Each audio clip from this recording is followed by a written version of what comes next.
I'm live. Good morning. It is Monday, Easter Monday, bank holiday. I am continuing to read out of Joan Grant's book called So Moses Was Born.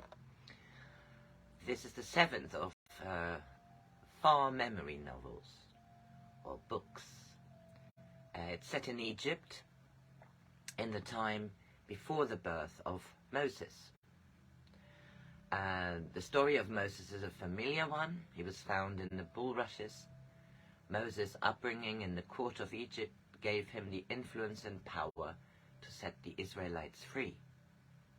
Joan Grant enlarges the picture by depicting the events that lead up to the discovery of the baby Moses, convincingly portraying the man she believed was his father, Ramoses II, through the words of his reclusive half-brother, Nebunefer. It's rich in timeless wisdom, it says here. Joan Grant lived until 1989. She was an amazing person, a very interesting woman. And I have read so far, I think, 5 chapters of the book. The last one was Queen Tua, manipulating, scheming mother, queen, wife of Pharaoh Seti I, who was about to die. This chapter is entitled Food for a Crocodile.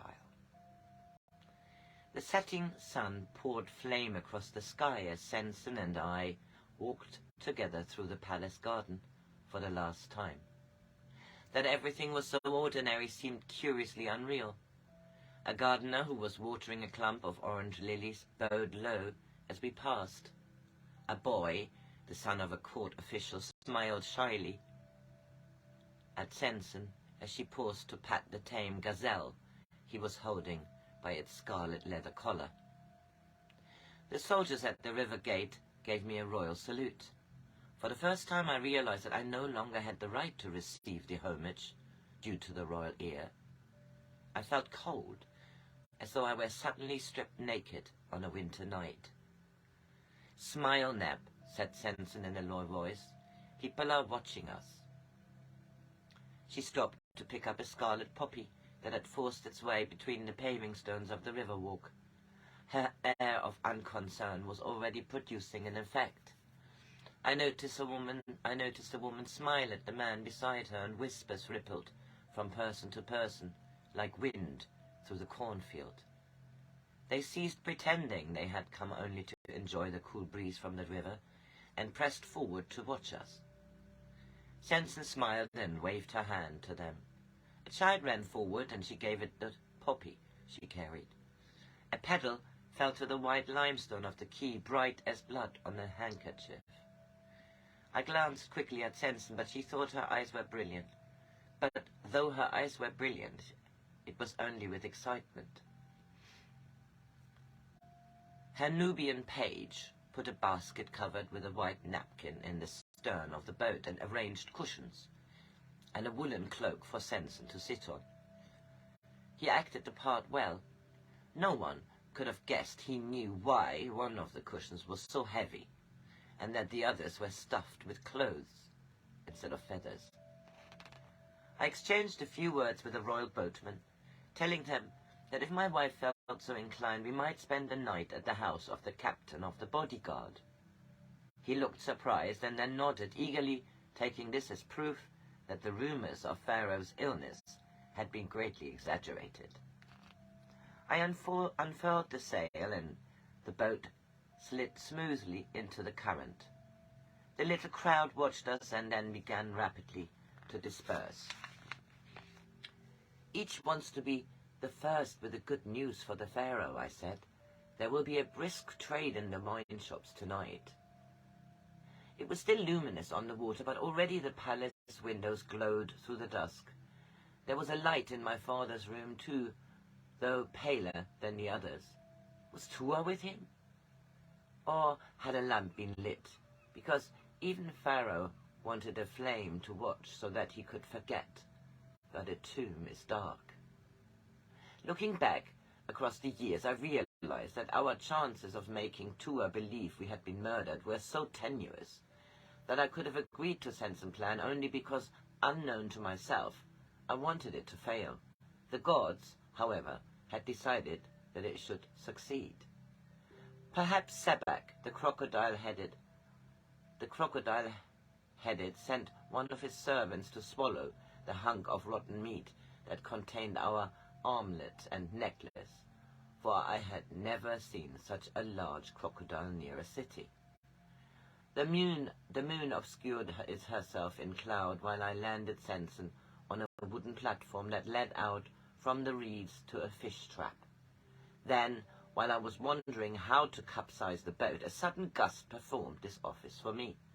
The current swept the boat into a midstream, yet allowed me to reach the bank without having too long to think about the possibility of meeting a less helpful crocodile. After burying our clothes, we put on those Mina had hidden in the other 2 cushions, and finding ourselves unexpectedly hungry, we ate some of the cold roast duck, bread, and lettuce that she had packed in the basket. We walked for about 3 hours and then slept in a stack of clover until dawn. We kept to paths between the field until it was no longer possible to avoid going through a village. I admit to feeling a little indignant that because I only wore a loincloth, sandals with toe straps of plaited straw, and a greasy forehead thong, none of the few people who saw us gave me a second glance. The men stared at Sensen, but only with the interest they would have paid to any young and beautiful woman. Sensen, instead of being annoyed that she was so easily mistaken for the wife or sister of a man of no importance, seemed to find it amusing. She made herself a wreath of flowers that grew at the edge of a patch of corn, and returned so warmly the smile of a man heading a yoke of oxen that he let her ride in the cart among the jars of wine which he was taking to the priests in charge of Hathispur's mortuary temple.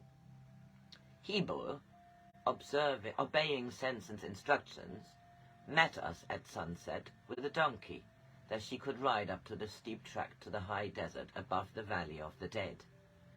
I found it increasingly hard to accept the new roles that the others seemed to find so natural. Mina, the nurse, who must be cajoled or placated, had suddenly become efficient as the storekeeper of an army on the march. Hebel, whom I had known only as the man to whom the pleats of royal kilt were of supreme importance, to whom a hair out of place in Pharaoh's ceremonial beard would have sealed disaster, had become the competent leader of a caravan.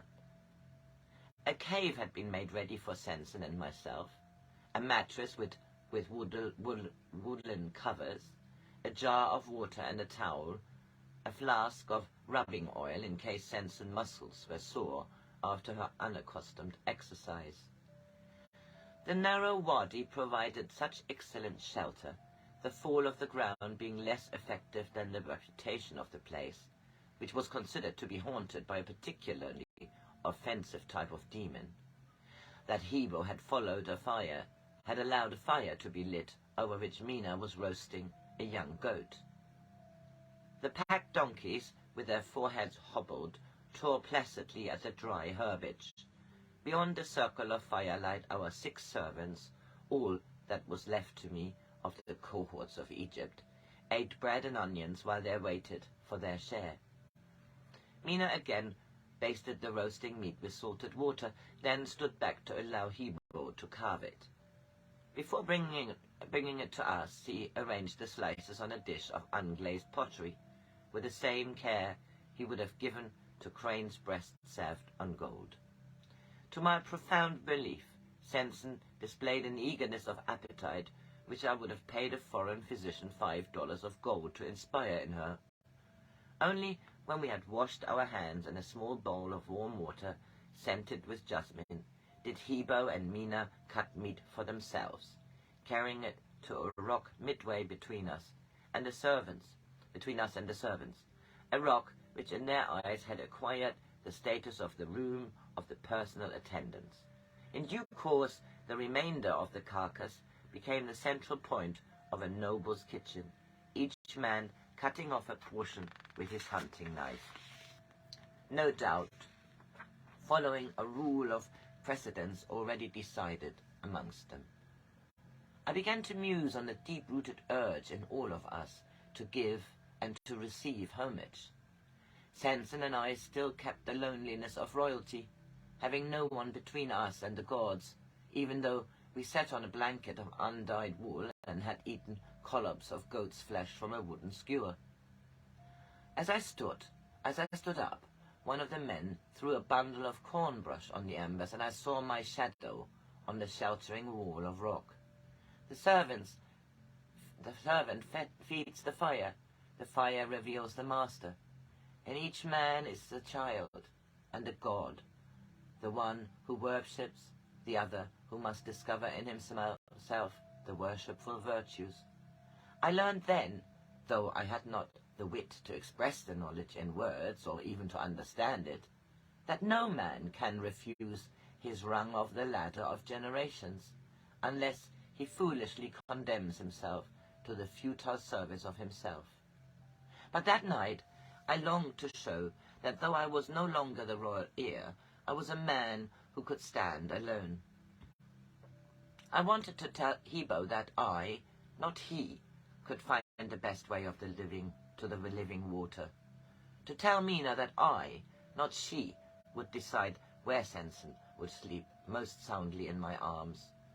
To tell the 6 servants, my little Egypt, that I, who had driven a chariot with 2 stallions jealous of a mare, knew better than they did how to hobble a pack donkey. The fire flared as Hebo stirred the embers with a long branch.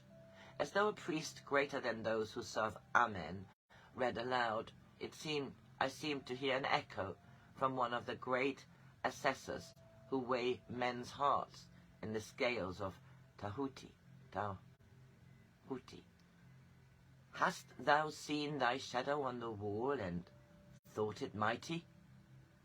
I longed to flee from my pride into the close circle of ordinary people by this same small fire. I was no longer the royal heir, so surely I had the right not to be set apart. I was a man, and Sensen a woman. At least we had the right to enjoy freedom from responsibility. I could be a brother to all the people of my little Egypt. If I thought of myself as Sensen's brother, I need no longer feel I had betrayed her, because the gods had chosen not to allow us a child. Sensen leant back against my shoulder. I thought, she said, that we might find it difficult to keep faith with the gods if we allowed ourselves to become real people. When I made a wreath to wear of little dusty flowers that grew amongst the corn, I pretended I had the right to a crown that neither demands nor gives allegiance.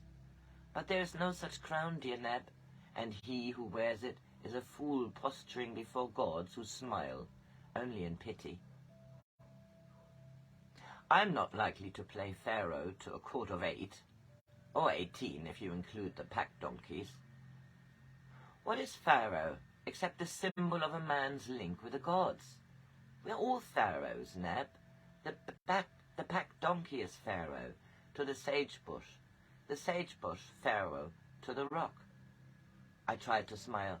So, I may still prove useful to someone, an encouraging reflection. It is not only for us to question the wisdom of the gods. I used to think I could make people happy, just because I would find it so easy not to be horribly gracious, like Tuor.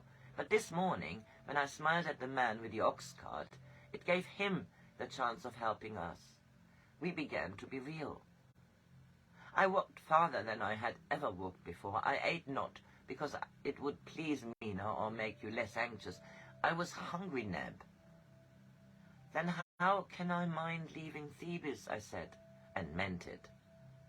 We both mind, much more than we dare admit, even to ourselves. But one day we shall be glad, because it will teach us how to leave our bodies without regret. Oh, Neb, I'm so glad I need not to be buried in a tomb. I knew she must be tired, though she would not admit it, so I yawned and said Mina would be fretful if we kept her awake any longer. A blanket had been hung as a curtain across the mouth of the cave. I marveled again at the adaptability of women, as I heard Mina insisting that the ritual of hair and nails, of cleansing with oil, then with fine linen wrung out of toilet water, should not be curtailed by so trivial a matter as sleeping in a cave instead of a palace. At least I was allowed to take my place beside my wife. At last I was allowed to take my place beside my wife. Sensen soon fell asleep. I lay awake, knowing that unless I walked under the stars until some of my tension lessened, I should have nightmares and disturb her by shouting before I could force myself to wake. Long ago I had promised Sensen that she should not be buried in a tomb.